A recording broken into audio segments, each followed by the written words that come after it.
Reverendo Diácono Sandoval, irmãos e irmãs em Cristo Jesus, internautas que acompanham essa liturgia de casa,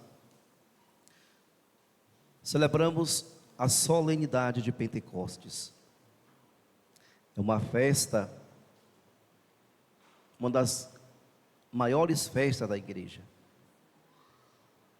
Hoje, com esta solenidade, nós celebramos o florescer da igreja.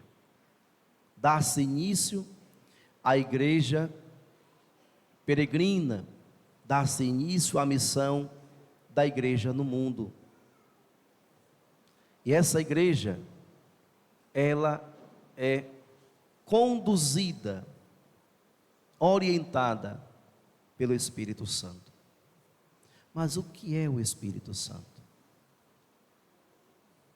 Se dá muitas definições. Alguns dizem, e é verdade, é a terceira pessoa da Santíssima Trindade. Encontramos no grego, o Espírito Santo é o ruá, é o sopro de Deus. E existe outra definição do Espírito Santo, mas no Tratado da Santíssima Trindade, o Espírito Santo é a emanação do amor entre o Pai e o Filho, o amor entre Deus e Jesus. Do amor entre Deus e Jesus emana o Espírito Santo. Então o Espírito Santo, numa linguagem mais compreensível, seria o fruto do amor entre o Pai e o Filho. Ali está o Espírito Santo. E ele age em perfeita comunhão com o Pai e com o Filho. Por isso a nossa fé é trinitária. Nós não podemos viver uma fé sem essa perspectiva da Santíssima Trindade. E nós vivemos a partir de um Deus que se deixa revelar por meio de três pessoas distintas: o Pai, o Filho e o Espírito Santo. E nós, a partir de Pentecostes, somos chamados a viver e nos deixar guiar pela ação do Espírito Santo, que não age sozinho. O belo da relação de Deus para com a humanidade é que Deus sempre vai nos envolver no seu amor.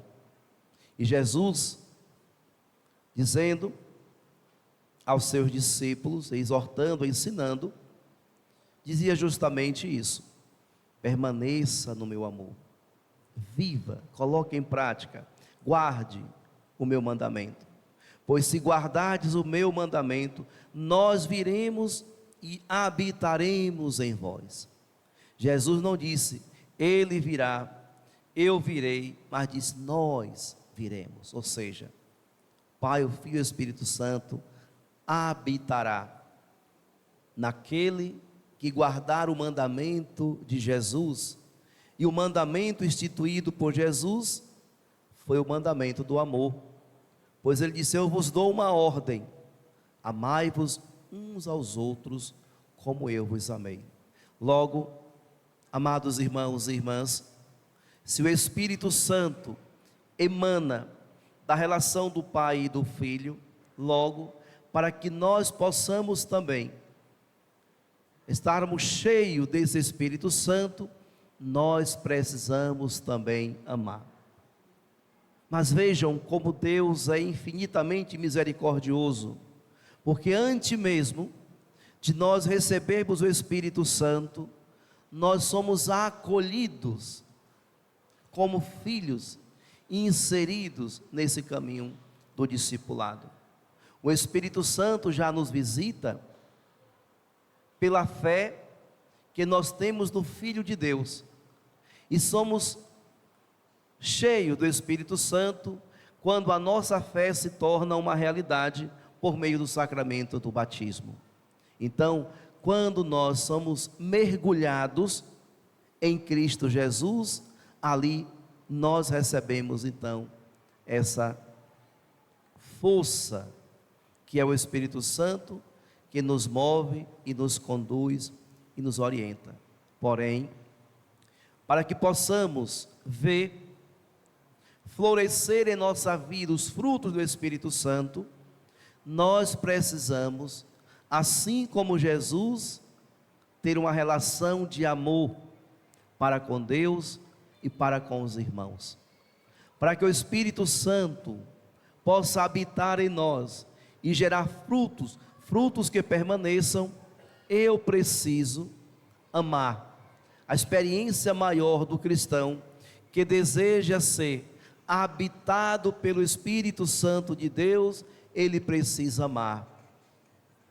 O seu coração deve estar habitado pela experiência do amor para com Deus e para com o irmão.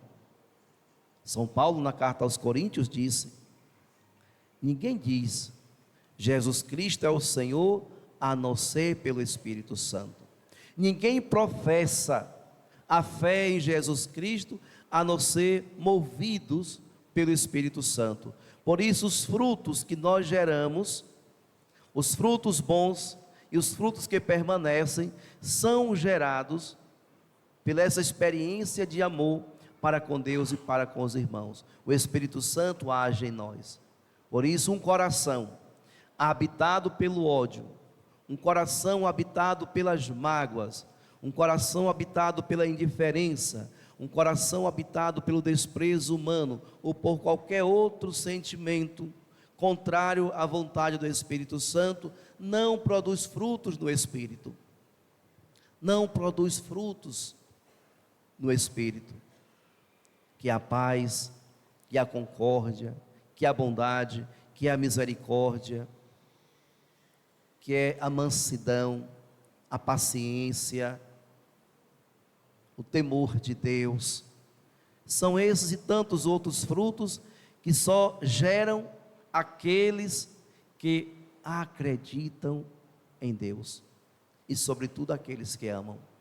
Por isso a festa de hoje que nós celebramos e buscamos e pedimos que aconteça esse novo Pentecostes em nossa vida, é justamente a festa onde a igreja espera que todos os seus filhos, de uma vez por toda, se convertam, abandonem os seus pecados e se volte para uma verdadeira experiência de amor com Deus, e nele vive a graça do Espírito Santo.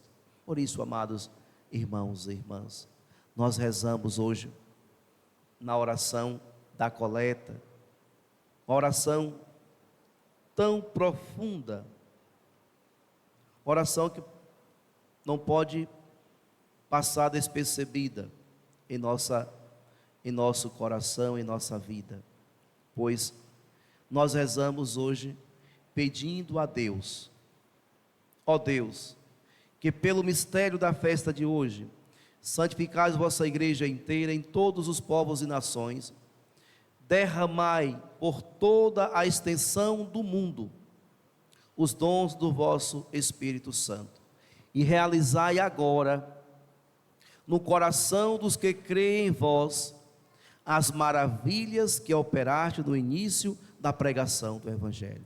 A igreja se volta ao Pai, reconhece que Deus santifica a sua igreja por meio do mistério do Espírito Santo, e pede que esse Espírito Santo alcance todos os povos e todas as nações, derramando por toda a extensão do mundo esses dons, mas de modo muito particular, de modo muito especial, a igreja pede: realizai agora no coração dos que creem em vós as maravilhas que operaste no início da pregação do Evangelho. A igreja está rezando por cada um de vocês, por cada um de nós que formamos nesse momento o cenáculo do amor. Nós estamos aqui reunidos em oração, e é justamente esse clamor que a igreja faz, para que o Espírito Santo se derrame e se concretize no coração de cada um de nós, assim como aconteceu em Pentecostes, lá em Jerusalém, e os apóstolos ficaram cheios do Espírito Santo. A expressão é essa: eles ficaram cheios do Espírito Santo, e o Espírito Santo os encorajou. Veja o que acontece conosco quando estamos cheios do Espírito Santo: nós somos encorajados, perdemos o medo de anunciar Jesus, perdemos o medo de pregar Jesus. Por isso, a pessoa cheia do Espírito Santo é uma pessoa que anuncia o Cristo com a vida, dando verdadeiro testemunho. Após o evento de Pentecostes que nós ouvimos tão perfeitamente nos Atos dos Apóstolos, os judeus religiosos que estavam em Jerusalém viram o fenômeno acontecer numa determinada casa, e todos correram para lá. E quando eles chegaram ao redor da casa, os discípulos saíram, abriram as portas, que até então estavam com as portas fechadas por medo, e foram para o meio do povo. E Pedro toma a palavra e começa a exortar, a pregar, a anunciar o Cristo ressuscitado, e os outros apóstolos também começaram a falar com aquele povo ali. E alguém exclama: o que é isso? Um ensinamento novo? Todos eles não são galileus? Como que nós estamos escutando eles proclamar as maravilhas de Deus, as maravilhas do céu, em nossa própria língua? Eles estavam comunicando, caríssimos irmãos e irmãs, não eram as coisas da terra, eles estavam comunicando as alegrias do céu, e todos que eu escutava entendiam perfeitamente, e ficavam maravilhados com aquele fenômeno que estava acontecendo. E muitos, depois Lucas vai dizer, que com essa pregação, mais de 2.000 pessoas se converteram, acolheram o Evangelho de Jesus Cristo e receberam o batismo. Então o Espírito Santo nos encoraja e nos capacita para pregar e anunciar o Cristo Jesus, porque a missão da igreja, a missão dos apóstolos, a missão dos batizados é anunciar Jesus ressuscitado, pregar o Cristo Jesus. Por isso hoje, no final da missa, nós iremos apagar o círio. Todos nós sabemos que o círio nos acompanha nesse tempo pascal, porque é o sinal do Cristo ressuscitado entre nós. É um sinal de Cristo ressuscitado entre nós. A igreja diz: no dia que nós recebemos o derramamento do Espírito Santo, é nos tirado esse sinal, porque a partir de hoje, cada cristão no mundo deve ser o sinal do ressuscitado. Então, não vamos mais olhar para o círio como o sinal de Cristo, mas vamos olhar para o irmão. É ele que é para mim sinal do Cristo ressuscitado. Sou eu que devo ser para cada um de vocês sinal do Cristo ressuscitado. Porém, caríssimos irmãos e irmãs, para que nos tornemos sinal do Cristo ressuscitado, precisamos viver a nossa fé obedecendo a Jesus por meio do seu mandamento e vivendo a experiência profunda do amor para com Deus e para com o irmão. Por isso, Jesus, quando veio ao mundo, e nós vimos, por meio dos ensinamentos, se concretizar as profecias de Isaías, sabemos que em Jesus se deu a plenitude dos 7 dons do Espírito Santo. E por que Jesus recebe a plenitude dos dons do Espírito Santo? Porque Ele muito amou. Então, para que nós possamos cada vez mais sentir a ação do Espírito Santo em nossa vida, nós precisamos de um coração que seja capaz de amar e amar profundamente. Por isso a igreja diz: realizai agora no coração daqueles que creem em vós. É no coração, caríssimos irmãos e irmãs, que o Espírito Santo habita e age. É do coração que saem as coisas puras e impuras, um dia disse Jesus. E é por isso então que precisamos conservar o nosso coração tão somente da experiência do amor verdadeiro ao Pai. E por isso, quanto mais nós amamos, mais nós veremos o Espírito Santo agir em nós, e nós iremos produzir frutos, e frutos que permaneçam. Quais são os frutos que nós estamos produzindo no Espírito? É preciso produzir frutos de paz, onde há guerra. É preciso produzir a harmonia, onde há a desarmonia. É preciso produzir o fruto da fé no coração daqueles que perderam a fé. E assim, caríssimos irmãos e irmãs, por estarmos vivendo essa comunhão com o Pai e com o Filho, veremos constantemente o Espírito Santo agir em nós. Mas, nesse momento, é preciso olhar para dentro do nosso coração, com bastante consciência. Como está o meu coração diante de Deus e diante dos irmãos? Eu preciso fazer essa pergunta a mim mesmo. Quantas pessoas eu preciso perdoar? Quantas pessoas eu preciso tirar do meu coração as mágoas, os ódios, os rancores que ainda estão dentro? Porque se você não purificar o seu coração, não tem como o Espírito Santo habitar em vós e produzir frutos, e frutos que permaneçam. Por isso muitas pessoas estão na igreja, rezam, mas não consegue mudar muita coisa na vida, não consegue produzir muitos frutos, porque quando olha para dentro de si, existe um sentimento negativo que está lá no passado. Talvez era adolescente, talvez no início do seu namoro, no início do seu casamento, numa relação familiar.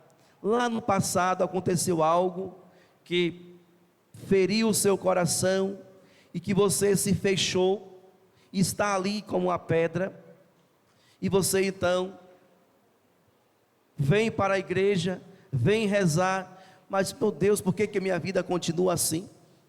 Porque eu não consigo sentir o que tantas pessoas sentem na oração, porque lá no seu coração ainda está aquela realidade que impede que o Espírito Santo possa agir e produzir frutos, e frutos que permaneçam.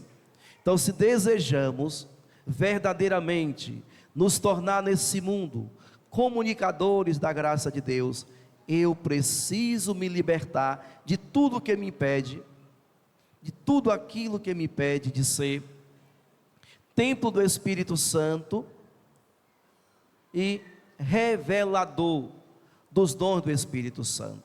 Os 7 dons são para todos os filhos de Deus, que são adotados por meio de Cristo. Não só Cristo recebeu os 7 dons, mas todos nós recebemos, mas nós não deixamos florescer, porque ainda não conseguimos dilatar o nosso coração para a experiência profunda do amor.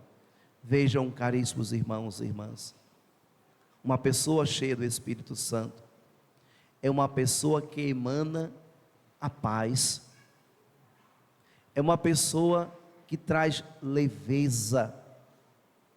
Quando nos aproximamos de uma pessoa que está em plena comunhão com Deus, nós sentimos algo de diferente, sentimos a leveza de Deus naquelas pessoas, porque elas estão cheias do Espírito Santo.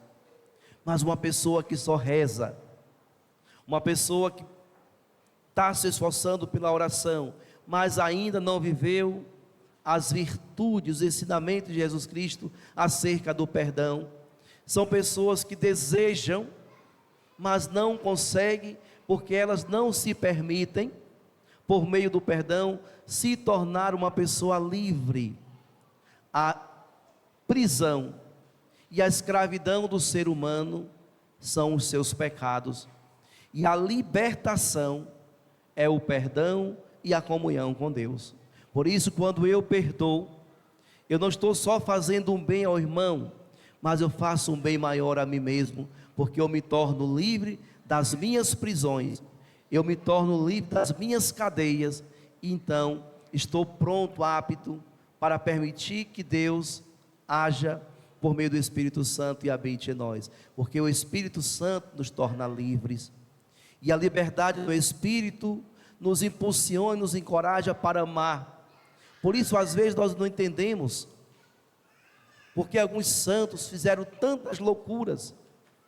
Como é que Santa Dulce dos Pobres, tão magrinha, acordava de madrugada para ir para as ruas de Salvador, para cuidar de um doente, um ferido, um leproso, e carregava com todo carinho para o seu galinheiro, porque ela é uma pessoa que estava cheia do Espírito Santo, uma pessoa que só sabia amar, e o seu amor era tão grande para com Deus, que se transbordava nas pessoas, e nenhum mal lhe acontecia, porque Deus a protegia. Madre Teresa de Calcutá, lá na Índia, uma velhinha, já cansadinha e curvada, mas todos os dias ali nas ruas cuidando daquelas pessoas. O que é que movia uma senhora idosa, cansada, frágil, a ir ao encontro dos feridos, doentes da rua? O amor para com Deus. Apesar de serem pessoas firmes, mas eram pessoas dóceis, pessoas leves, pessoas que falavam com firmeza, mas de um coração dilatado para com amor. Por isso o Espírito Santo agia e age na vida daqueles que amam e amam verdadeiramente. Por isso, amados irmãos e irmãs, a liturgia de hoje, a festa de hoje, por mais que nos aponta para o Espírito Santo, em nossa direção vem o convite à conversão e o convite a perdoar aqueles que precisam do perdão, para que possamos verdadeiramente nos encher dessa graça do Espírito Santo.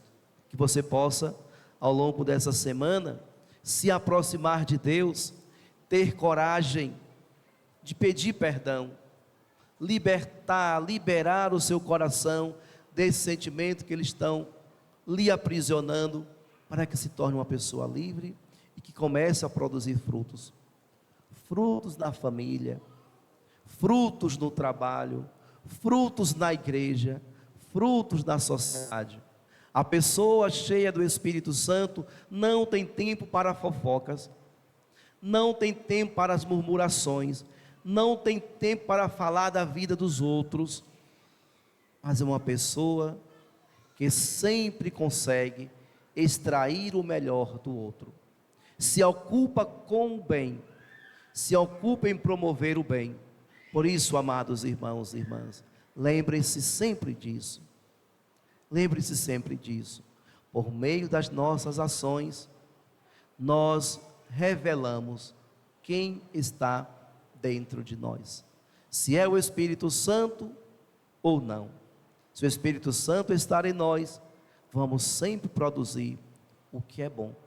E aqui, para que a gente conclua essa reflexão, devemos lembrar da promessa de Jesus, quando ele disse que enviaria o Espírito Santo aos discípulos, e esse Espírito Santo iria revelar, dar a conhecer tudo o que ele ensinou, e revelaria coisas futuras. E ele disse, pela experiência da permanência no meu amor, enviarei sobre vós o Espírito Santo, para que a minha alegria esteja em vós, e que a vossa alegria seja plena. Quantas pessoas desejam experimentar a alegria verdadeira? Quantas pessoas desejam ser alegres, mas continuam em suas prisões, porque às vezes vão buscar alegria em outros lugares, em outras realidades, e a alegria verdadeira e a plenitude da alegria está tão somente no amor para com Deus e essa permanência de Cristo por meio do Espírito Santo em nossa vida. Por isso, amados irmãos e irmãs, busquemos essa intimidade com Deus, busquemos receber o Espírito Santo. Vocês poderiam perguntar: padre, como é que se recebe o Espírito Santo? Como vai acontecer comigo esse derramamento do Espírito Santo? Já recebemos no dia que fomos apresentados à igreja, pela fé dos pais e dos padrinhos, para receber o batismo. No batismo nós recebemos o Espírito Santo, porém os nossos pecados colocaram dentro de uma jaula, aprisionou o Espírito Santo, e por isso então ele não frutifica na sua vida. É preciso então libertar, abrir essa jaula, e nós só iremos libertar o Espírito Santo se perdoar, tirar o ódio, o rancor, as maldades, tornar o nosso coração livre e permitir que o Espírito Santo haja perfeitamente em nós. E recebemos também, sempre que viemos à missa e comungamos o corpo e sangue de Cristo, quando o Padre estende as mãos, diz: mandai, Senhor, o vosso Espírito Santo, para que este pão e vinho se torne o corpo e sangue de Cristo. Se o nosso mistério é o mistério da Santíssima Trindade, ao receber o corpo e o sangue de Cristo na Eucaristia, recebemos também uma porção dobrada do Espírito Santo. Por isso não podemos afastar da Eucaristia nunca. Quantas pessoas se afastam da Eucaristia e começam a se sentir enfraquecidas? Pessoas que faltou a missa no domingo, a semana desanda, tem alguma coisa errada, fica mais inquietos, agoniados, agitados. O que é que está faltando? Essa porção do Espírito Santo que nós vamos recebendo a cada dia que vem para a missa diária, 2 vezes na semana, que vem na quinta e no domingo, mas não podemos passar muito tempo sem receber a graça do Espírito Santo. E é esse Espírito Santo que nos fortalece, que nos encoraja, que nos impulsiona e nos faz a cada dia produzir frutos, e frutos que permaneçam para sempre. Por isso, caríssimos irmãos e irmãs, Jesus diz: eu vim para que todos sejam salvos, e eu não quero que nenhum se perca. E eu acredito verdadeiramente que Jesus espera que todos os seus filhos possam, com dignidade, se aproximar do seu banquete, ainda na terra, porque esse banquete é apenas um prelúdio do que nós iremos receber no céu. Nós estamos fazendo a experiência do céu aqui, mas o que nos espera na eternidade é muito maior, que a gente não sabe nem explicar. O banquete nupcial do Cordeiro, que nós experimentamos aqui, espera-nos um dia lá na casa do Pai. Por isso, quanto mais eu me aproximo de Jesus e me alimento do seu corpo e do seu sangue, eu sinto o desejo das coisas do alto, e eu quero cada vez mais ir para lá, porque eu sei que a alegria plena, a vida feliz, ela está na presença de Deus. Por isso, amados irmãos e irmãs, traga a sua família para a igreja, traga os seus filhos para a presença de Deus, traga todos da sua casa para Jesus. Faça o que você puder fazer, não meça esforços. O que você puder fazer para trazer os seus filhos para a igreja, ainda dá tempo. Ao menos uma vez por semana para participar da missa, para que eles comecem a sentir a presença de Deus, e aos poucos eles mesmos vão se apaixonando por essa vida nova e por essa alegria que Jesus promete para todos nós, e que cada um de vocês já estão experimentando, mas ainda tem muito mais. São Paulo vai dizer: nem sequer revelou ainda o que Deus tem para nós, nem sequer revelou ainda. Então tem muita coisa esperando por nós, mas nós só iremos vivenciar se formos perseverante e insistente nessa caminhada. Louvado seja nosso Senhor Jesus Cristo. Para sempre seja louvado.